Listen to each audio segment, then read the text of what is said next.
The FIFA World Cup brings millions together in celebration. But for a few people, it became the moment their lives took a terrifying turn. Let's begin with three chilling cases. The players have returned home, but the welcome they expected never came. The streets of Medellin, Colombia, are blanketed in a heavy, humid silence, a suffocating stillness that has settled over the city since the national team's premature exit from the World Cup. Only days after their return from the United States, the celebratory banners that were meant to welcome home champions are still hanging, limp and forgotten. The faces of the players are not those of kings. They're the faces of men who have returned to an atmosphere of raw, unspent anger. To understand how this story ends, we have to rewind to a time when Medellin felt like it was on the precipice of a new, golden age. Andrés Escobar. He was known as El Caballero del Fútbol, the gentleman of football. If you ever met him, you would know why. He wasn't the kind of athlete who sought the spotlight or lived for the drama of the press. He was quiet. He was measured. He was incredibly humble. Andrés was a tall, elegant defender who played the game with an intelligence that made him look like he was always 3 steps ahead of everyone else. He came from a family that valued education and decency, and he carried that upbringing onto the pitch. He wasn't just a player. He was one of the team's most respected defenders. During the early 90s, this team had risen from obscurity to become a terrifying, beautiful force on the global stage. They played with a rhythm that felt like it belonged to the streets of Medellin. Fast, intricate, and deeply passionate. They had qualified for the World Cup with style, destroying opponents, and by the time 1994 rolled around, they entered the tournament as one of the favorites after an extraordinary qualifying campaign. Even Pelé, the greatest to ever play the game, publicly declared that Colombia could win the entire tournament. The nation believed. The optimism was infectious. It wasn't just about football anymore. It was about pride. It was about proving to the world that Colombia was more than the headlines about violence and cartels. It was about showing that they had something beautiful to offer. Andrés stood at the center of this dream. He was the anchor, the one who kept the peace on the field and in the locker room. He had no idea that within days of returning home, his life would take a turn nobody could have imagined. If you had walked through Medellin that summer, football was everywhere. Radios spilled commentary into the streets. Children wore Colombia jerseys. Taxi drivers argued about formations. For a moment, it felt like the entire country believed something incredible was about to happen. The national team had been on an unbeaten run that seemed almost supernatural. People still talked in hushed, reverent tones about their 5-0 annihilation of Argentina in Buenos Aires. A victory so complete, so total, that it felt like an exorcism of all their past failures. But with that success came a shadow. There was another reason the pressure felt different. Every player understood that football in Colombia carried pressures far beyond the expectations of ordinary fans. The players were treated like heroes living in a world of high-stakes gambling and ruthless men who didn't take kindly to losing. As the team prepared to head to the United States for the World Cup, the air in Medellin grew tight. Every player knew that their performance would be scrutinized. Still, the optimism remained. The talent on the field was undeniable, and the team felt bulletproof. When they finally touched down in Los Angeles for their opening match, the world was watching. Colombia was the favorite. They were the ones everyone was afraid of. They were the ones the bookmakers were watching with sweaty palms.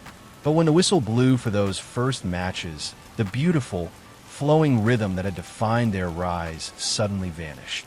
The team seemed paralyzed. The fluidity was gone. The confidence was replaced by a strange, frantic energy. Andrés did his best to keep the defense organized. He stayed calm, as he always did, shouting instructions, trying to settle the nerves of his teammates. But something was wrong. The team that was supposed to walk through the tournament was stumbling.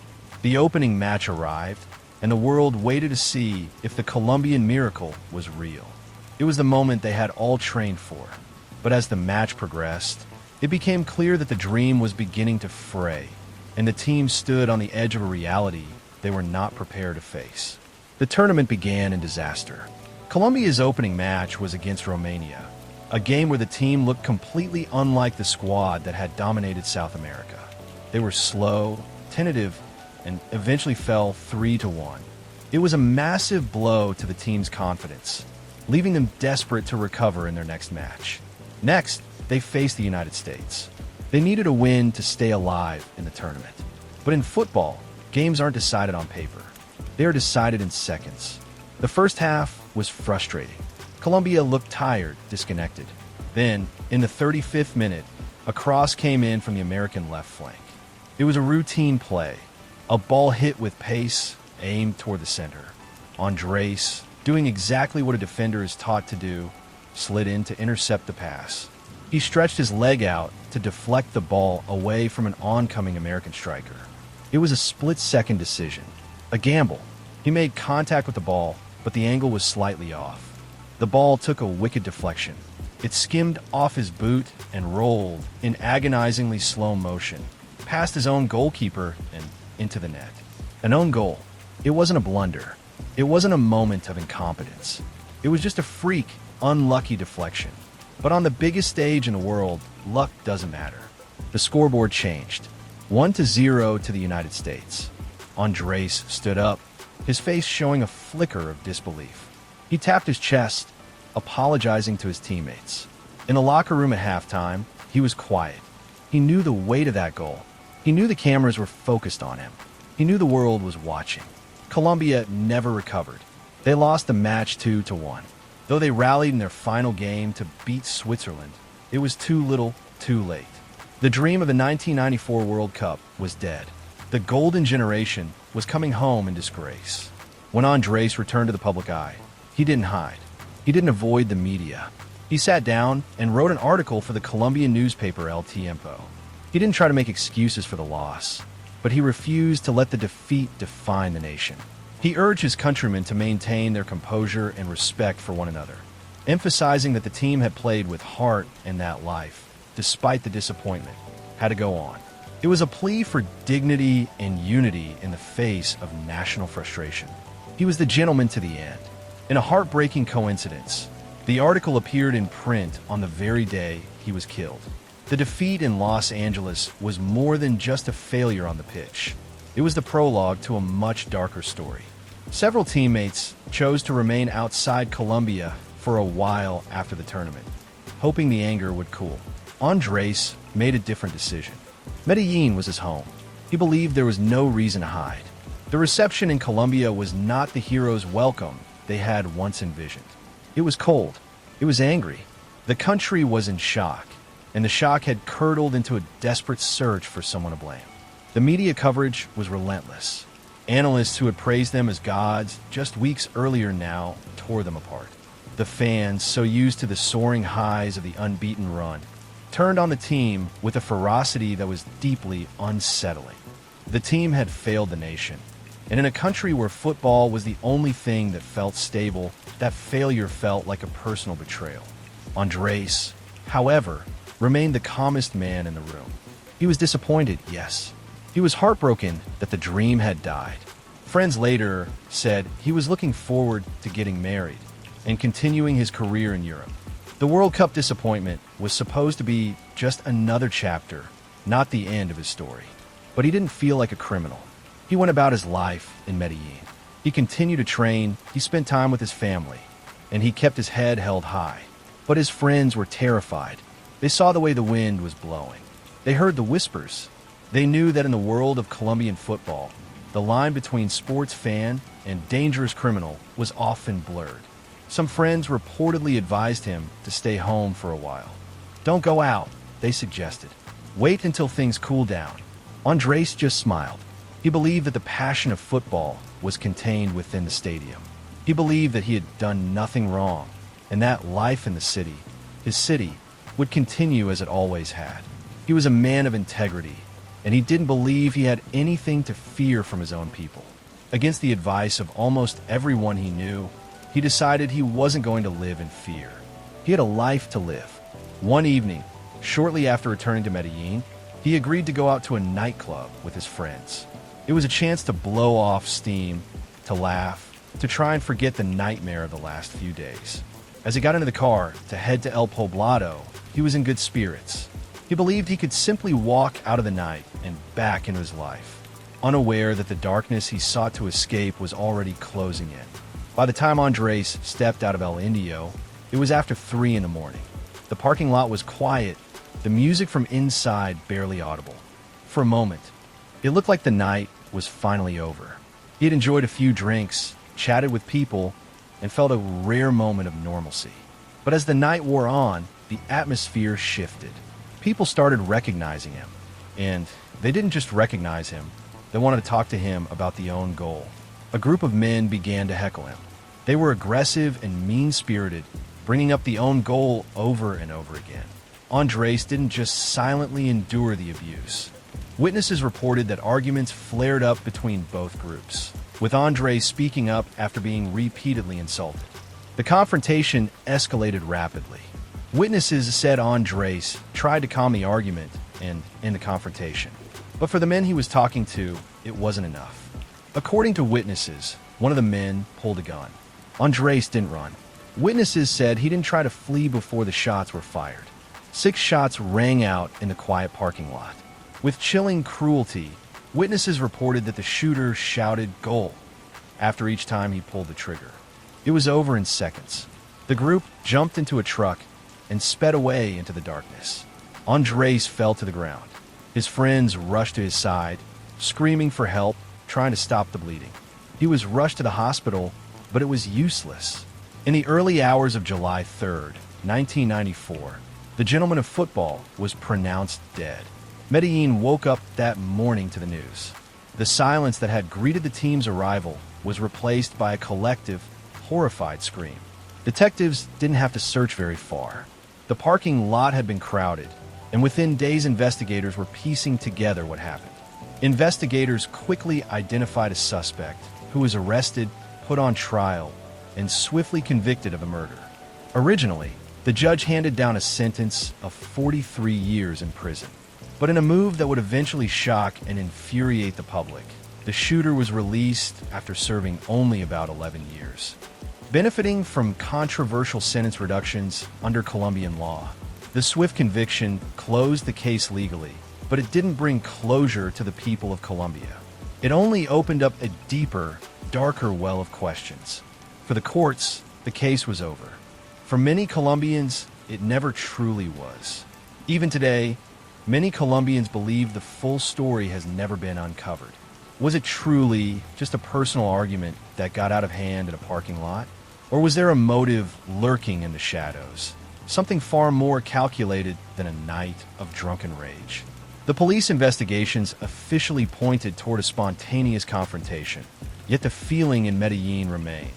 The full truth of why Andrés Escobar died was buried beneath the pavement at El Indio. The funeral for Andrés Escobar was one of the largest in Colombia's history. Over 100,000 people filled the streets of Medellin. They brought flowers, they brought flags, and they cried. It wasn't just a funeral for a football player.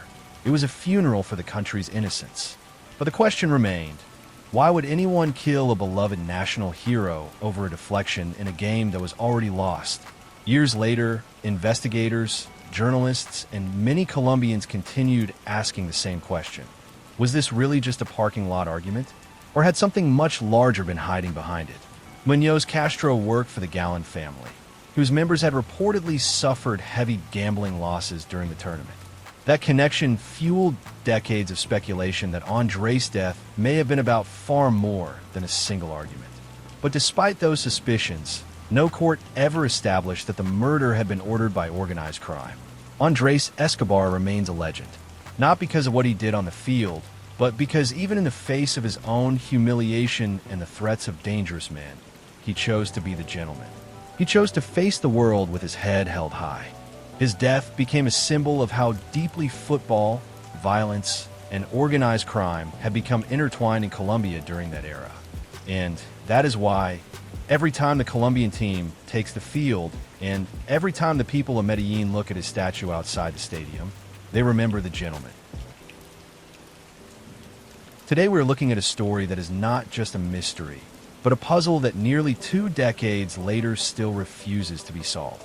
We were talking about a night in Paderborn that seemed perfectly normal, right up until the exact moment it was not. This is the story of Frauke Liebs, and honestly, the more you look at the evidence, the less sense the entire situation makes. What makes this case so profoundly disturbing is not just what happened to her, but the calculated, deliberate nature of the events that followed while she was still alive. It was June 20th, 2006. Germany was absolutely electric, caught in the grip of FIFA World Cup fever. Paderborn, a city usually known for being quiet and steady, was buzzing with an energy that felt almost contagious. People were out in the streets, cheering, drinking, and soaking up that euphoric summer atmosphere. The city center was a patchwork of large screens and shifting crowds, all reacting in real time to every goal and every whistle. The loud, chaotic celebration, however, only made the quiet, winding paths she eventually chose feel more isolated. The transition from the roar of the crowds to the silence of the residential streets was instantaneous, like walking out of a vibrant, living world and into a vacuum. Among the crowd was a 21-year-old nursing student named Frauke Liebs. Frauke was, by all accounts, the definition of grounded. She was responsible, she maintained a strict routine, and she had a vital shift at the clinic the next morning. Friends described her as someone who always checked in. She was never the type to disappear without saying something to those who loved her. She was at a pub called Flower Power, enjoying the night, but she was consistently mindful of the clock. She knew the walk home by heart. It was a route she navigated almost every day, taking the same shortcuts through the city center that she could walk with her eyes closed. Before she left, she sent a text to her roommate. It was a simple, reassuring message, coming home soon. She stepped out into the warm June air and walked into the darkness. She was surrounded by the noise of a city celebrating a victory, making the sudden silence that followed even more jarring. There were no signs of struggle, no interruption, just her leaving normally. That was the last confirmed moment she was ever seen. When Frauke didn't show up that night, her roommate wasn't immediately worried. She assumed Frauke had stayed over with a friend or been caught up in the celebrations. But when the next day came and went, the silence started to feel heavy. It stopped feeling like a temporary absence and started to feel like a void. Her mother, Ingrid, was notified, and the dread really set in. They filed a missing persons report, but the police were initially cautious. They assumed she'd show up. But for anyone who knew Frauke, the idea that she would just up and leave her life, her studies, and her family without a word was impossible. It defied everything they knew about her character. Then, on the evening of June 21st, the day after she vanished, her roommate's phone buzzed. It was a text from Frauke's number. The message said she was staying out and she'd be home later. At first, the family clung to the messages like a lifeline. It was a relief, a sign that she was safe somewhere. But as the hours passed, the unease started to creep in. The wording was just off. It lacked the casual, rhythmic shorthand Frauke always used. There were no emojis, no personality. The timing was perhaps the most disturbing part. The messages didn't arrive in a natural conversational flow. They felt like sterile, structured updates.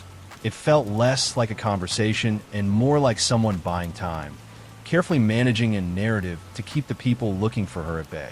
And that detail changed everything. What made those calls even more disturbing was what happened in the silence before them. There would be hours where nothing came through at all. No messages, no updates, just a complete and suffocating void.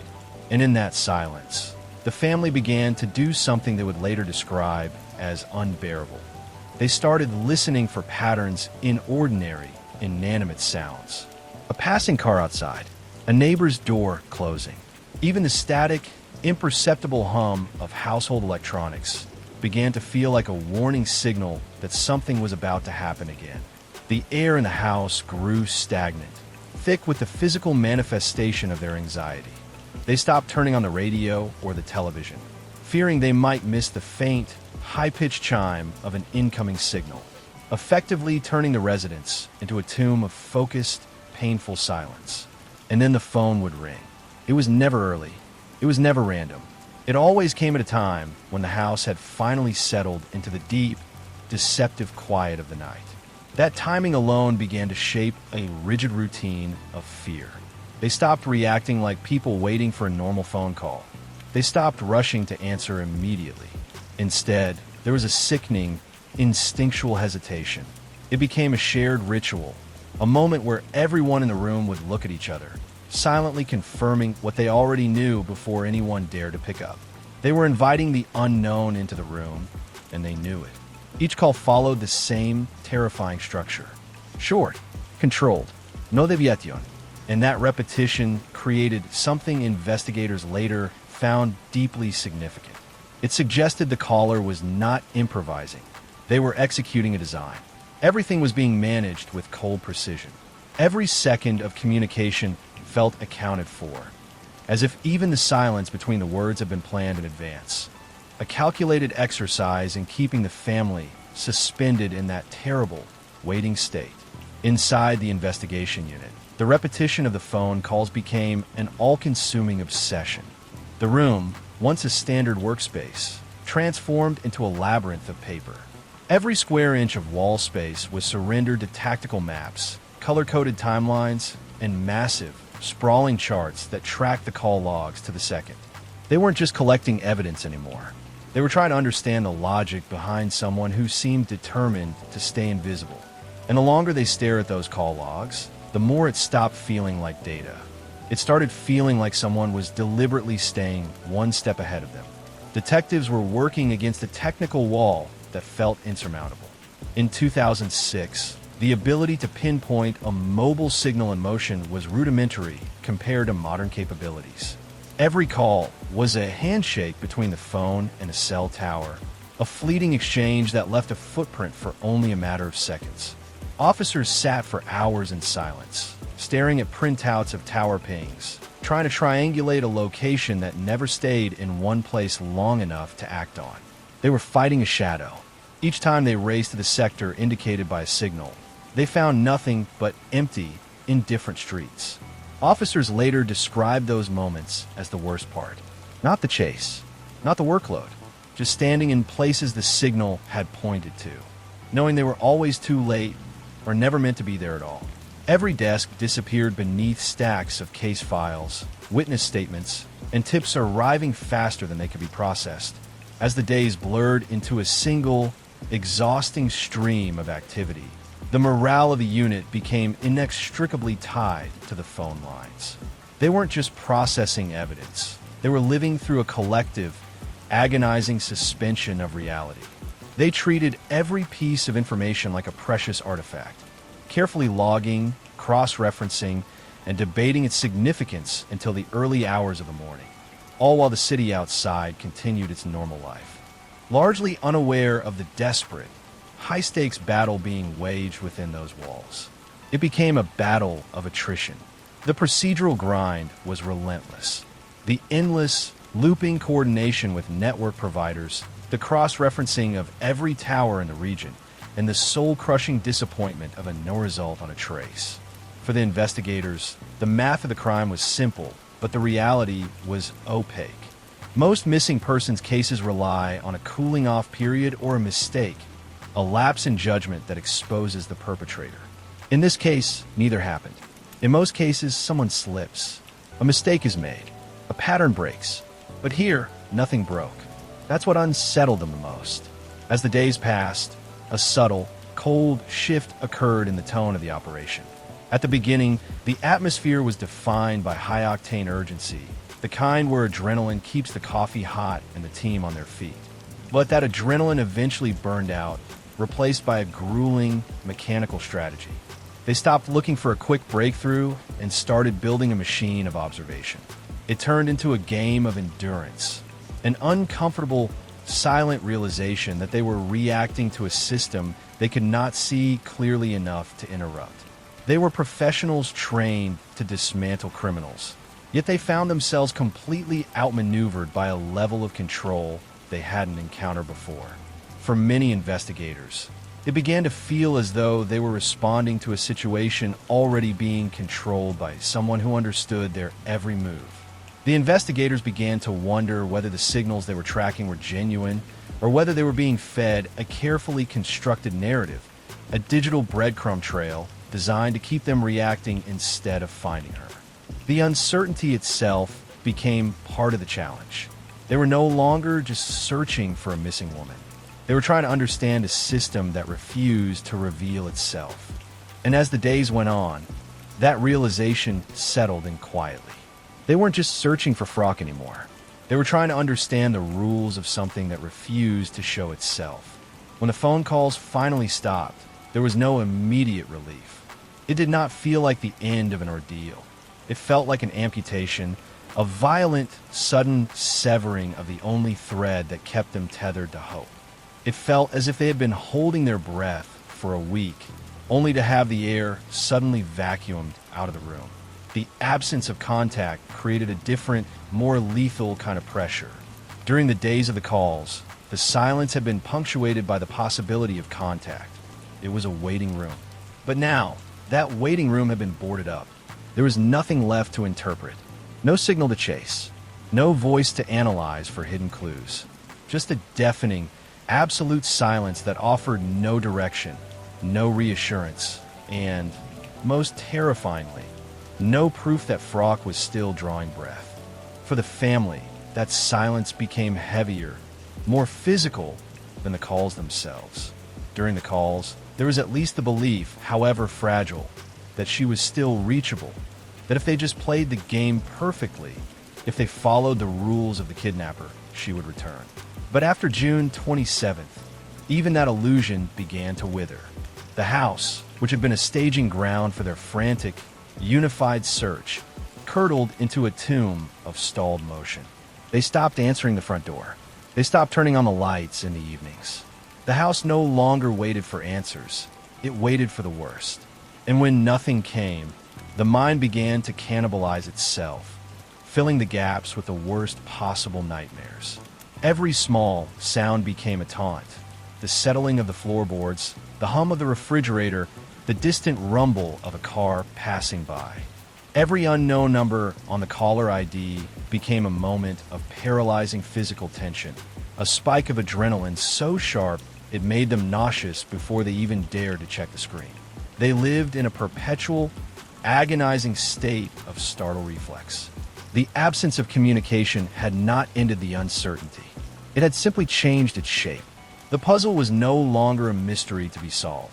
It had become a void, widening every day, consuming their ability to hope, until all that remained was the crushing, quiet weight of the inevitable.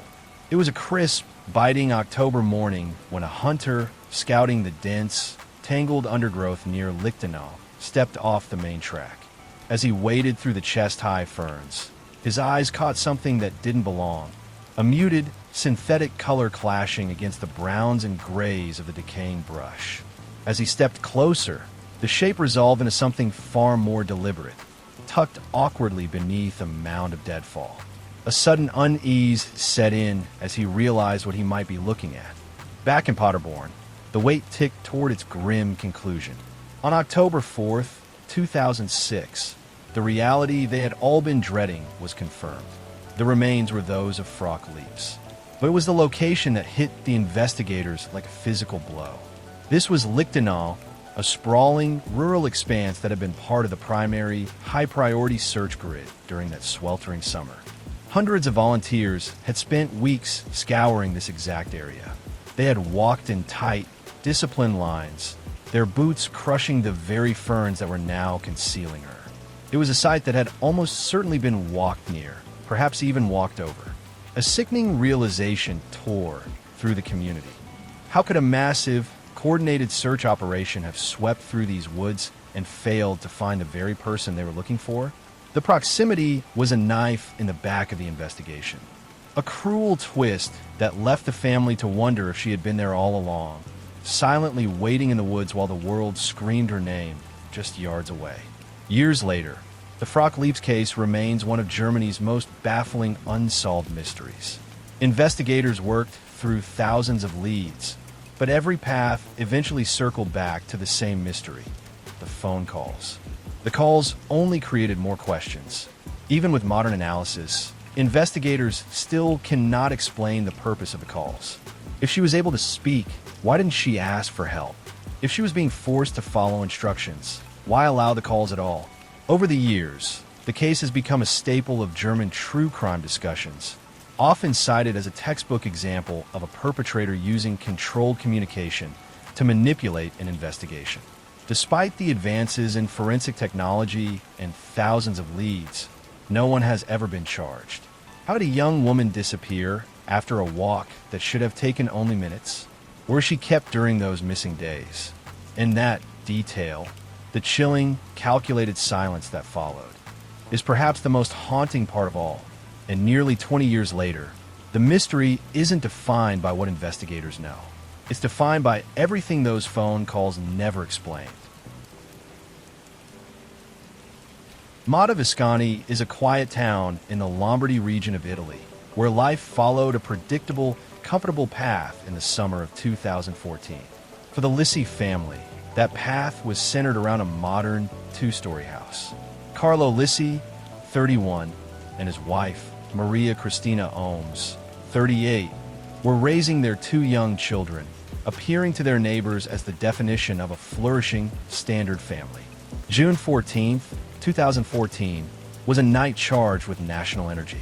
Italy was playing England in its opening match of the FIFA World Cup, and much of the country was focused on the game. Televisions glowed through open windows as cheers echoed across the neighborhood whenever a chance developed on the field.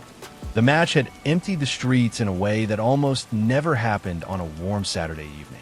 Anyone moving through town at that hour would have passed long stretches without seeing another person, a detail investigators would later revisit as they try to understand how so much could happen while an entire community was focused somewhere else. In towns like Monteviscani, the streets grew unusually quiet as people gathered indoors to watch. While the nation watched the match unfold, Carlo Lissi left his home, leaving his wife and children to the routine of their Saturday evening. Inside, there were no outward signs of turmoil or disruption. But as the night wore on and the world outside celebrated, that sense of security fractured. When emergency services received the call, they were dispatched to the Lissi residence. They arrived expecting a routine emergency, stepping out into the humid, deathly quiet summer air. As the first responders stepped through the front door, the quiet suburban home instantly became the center of one of Italy's most shocking family murder investigations. In the immediate aftermath, investigators naturally focused on the only surviving adult connected to the events of that night.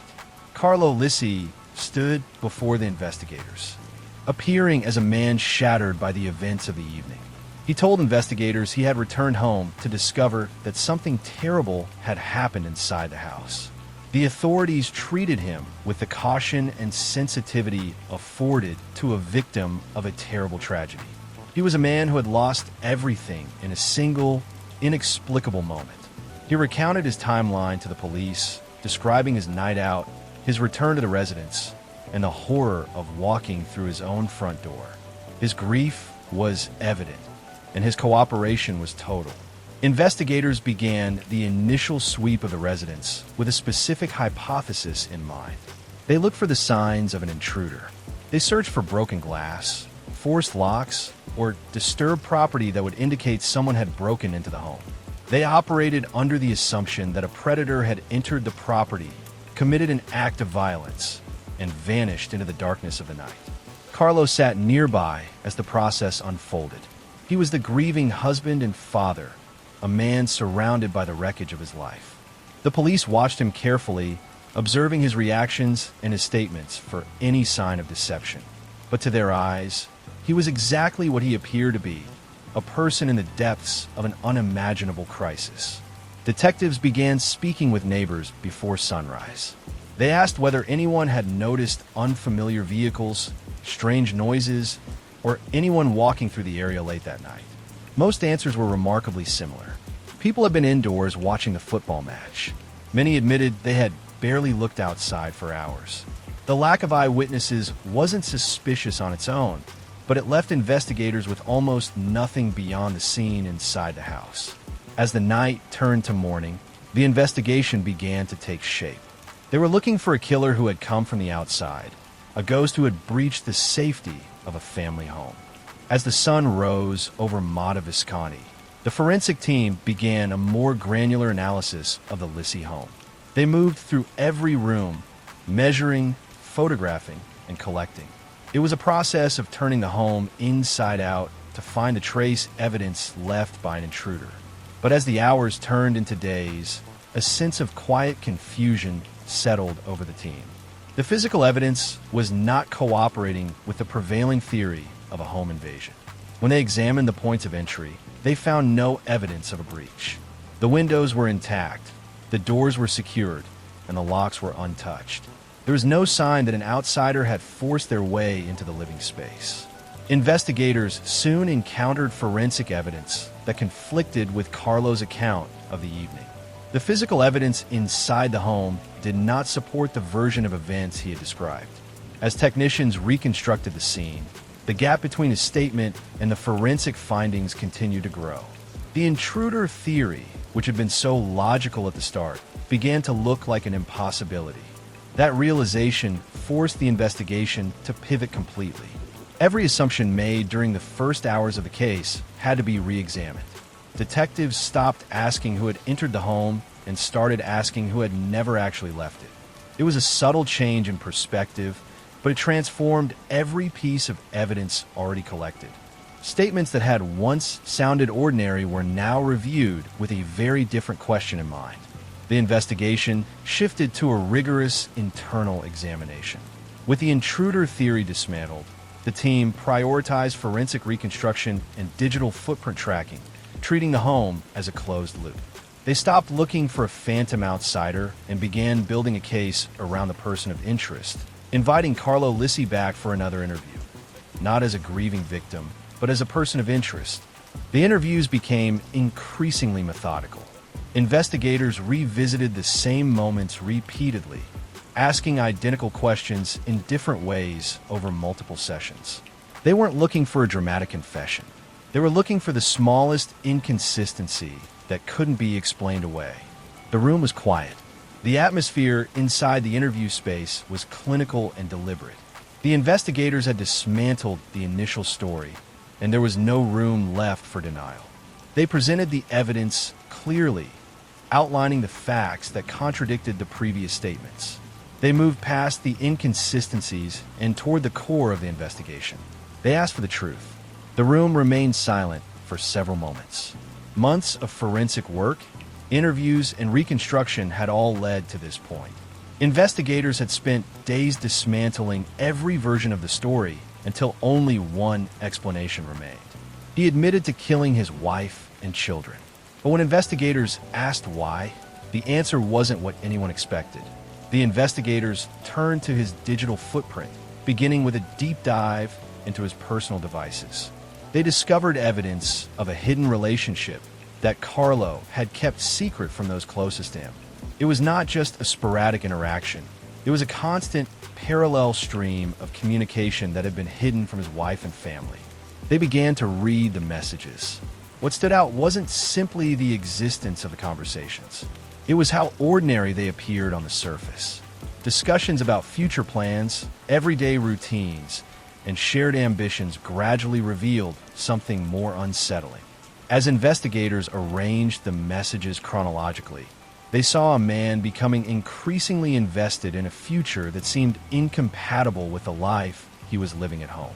The contrast between his public image and his private conversations became impossible to ignore. They saw the outline of a future he appeared to be imagining with this person, one that no longer seemed to include the family life he had built. By the time investigators completed the timeline, they realized they were looking at a man who had been living two separate lives for months. Outwardly, he was a devoted husband and father.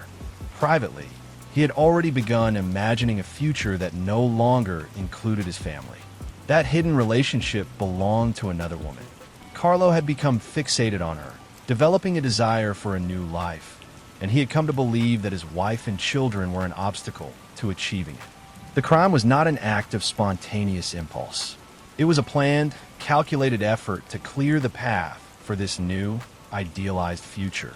He had convinced himself that the total removal of his family was the only way to begin again. The legal proceedings that followed laid out the evidence piece by piece, exposing the extent of the planning behind the crime. The sentencing brought a close to the legal process, but the public reaction in Italy remained one of deep national shock. The case broke the image of the suburban family man, leaving people to grapple with how such a secret could exist within a home that seemed so ordinary. The evidence eventually explained exactly how the murders happened. It detailed every movement and every action taken that night in June. But for those who sat through the trial and followed the details, understanding the cold logic that could lead a father to destroy his own family for a fantasy of a new life never became any easier. The Lissi case remains a chilling reminder that some of the deepest secrets are kept in the homes that appear the most ordinary.